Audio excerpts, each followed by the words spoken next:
साखरेचे दर अचानक वाढले गेले. तब्बल शहरामध्ये 65 तर ग्रामीण भागात 80 रुपये किलोपर्यंत साखर गेली. नेमकं कशामुळे साखरेचे दर वाढले?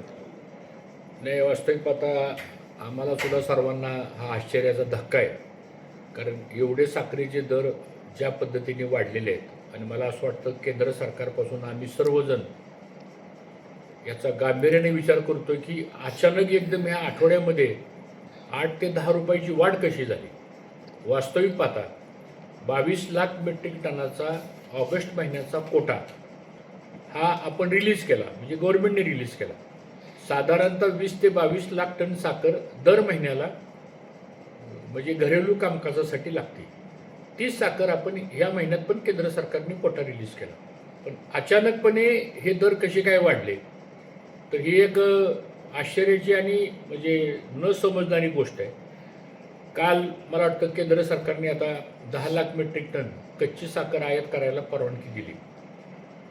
मला असं वाटतं की आम्ही राष्ट्रीय सहकारी साखर संघ, त्यानंतर खाजगी साखर कारखान्यांचं इस्मा, त्यानंतर आहिस्ता, विस्मा, या ज्या काही सगळ्या संस्था या फेडरल बॉडी म्हणून जे काम करतोय आम्ही, तर आम्ही काल केंद्र सरकारच्या सचिवांच्या बरोबर मला वाटतं आमच्या अधिकाऱ्यांची मीटिंग झाली आणि ह्या सगळ्या क्रायसिसमध्ये हा साखर उद्योग सरकारबरोबर आहे.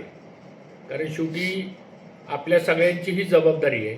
एक बॅलन्स पॉलिसी ठेवावी लागते. आपल्याला ग्राहकही महत्त्वाचा आहे, आपल्याला शेतकरी ऊस पिकवणारा तोही महत्त्वाचा आहे, आपल्याला सरकारही महत्त्वाचं आहे आणि त्याचबरोबर आपल्याला येणाऱ्या पुढच्या काळामध्ये जो आता दुर्दैवानं अल निनोचा परिणाम दिसायला लागलेला आहे, त्यामुळं या सगळ्या एकंदरीत उद्योगावरच फार मोठा प्रश्नचिन्ह निर्माण व्हायला लागलेला आहे. आणि अशा अस्थिर परिस्थितीमध्ये थोडं समजूतदारपणानं सर्वांनीच घेण्याची आवश्यकता आहे आणि त्या दिशेनं आमच्या सर्व राष्ट्रीय स्तरावरच्या संस्था सरकारला सहकार्य करतील आणि ह्यातनं योग्य मार्ग काढण्याचा आमचा प्रयत्न राहील. जगात सर्वात मोठा उत्पादक असलेल्या देशाला तब्बल 10 वर्षानंतर भारतामध्ये साखर आयात करायची वेळ आलेली आहे.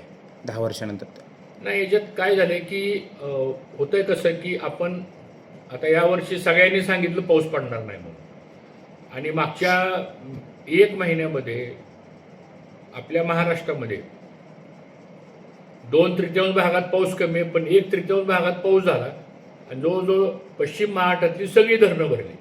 आता हा निसर्गावरती अवलंबून असणारा हा साखर उद्योग आहे आणि त्यामुळं कदाचित आता काही अशी पण लोक म्हणजे आरोप करतायत की इथेनॉलकडे साखर गेल्यामुळं साखरेचा तुटवडा झाला. वास्तविकता तशी वस्तुस्थिती नाही आहे. फक्त 28% इथेनॉल निर्मिती फक्त साखरेच्या मॉलेसिसपासून झालेली आहे. त्यामुळं आम्ही फक्त 25-30 लाख मेट्रिक टन साखर फक्त डायव्हर्ट झाली इथेनॉलला, आणि इथेनॉल तर काय शेतकऱ्याचाच प्रोडक्ट आहे. वास्तविकता झालंय काय की ऊसाचं उत्पादन कमी व्हायला लागलेलं आहे, ऊसाचं टनेज कमी व्हायला लागलेलं आहे, त्या ऊसाची रिकव्हरी कमी व्हायला लागलेली आहे आणि त्यातून आता पहिलं म्हणजे मॉलेसिसमधनं फक्त साखरच निघत होती, आता साखरेला पण पर्याय तयार झालेले आहेत आता, म्हणजे बाय प्रोडक्टला. त्यामुळं मला असं वाटतं की आता इथून पुढची धोरणं ठरवताना कुठेतरी एक 5 वर्षाची 10 वर्षाची एक स्टेबल पॉलिसी, एक शाश्वत नियोजन ज्याला म्हणतो आपण, ते सातत्यानं आपल्याला ठेवावं लागणार आहे. कारण 6 महिन्यामध्ये साखर आपण एक्सपोर्ट पण करतोय आणि 6 महिन्यामध्ये साखर आपण इम्पोर्ट पण करतोय. तर मला असं वाटतं याचं पुढच्या दृष्टीनं नियोजन अतिशय बारकाईने करण्याची आवश्यकता आहे.